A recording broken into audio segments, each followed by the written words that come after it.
అబద్ధ ప్రవక్తులు ఉన్నారంట, అబద్ధ బోధకులు ఉంటారంట. మరి వీళ్ళు ఎలా తెలుసుకుంటారంట? వీరు భిన్నమైన బోధ. కొంత వాక్యంలో మీకు కూడా కనబడదన్నమాట. అది ఏదైనా వాక్యములో ఉన్నదే నిజం. ఈ వాక్యం లేకుండా ఏదైనా చెప్పాననుకో అది అబద్ధం. ఈ గ్రంథంలో తెలుసుకోవడానికి మనకి జీవితం సరిపోదు. ఇంకా నాకు ఈ గ్రంథం ఇది వేరే బైబిల్. ఇది స్టడీ బైబిల్ అంటారు దీన్ని. ఇదేంటంటే స్టడీ బైబిల్.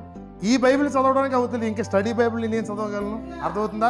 దీంట్లో ఎన్నో మర్మాలు ఉన్నాయి. చూడండి, వాళ్ళు ఏం చేస్తారంట, భిన్నాభిప్రాయములు రహస్యముగా బోధిస్తారు. మీకు తెలియదు, బైబిల్లో ఉండవు.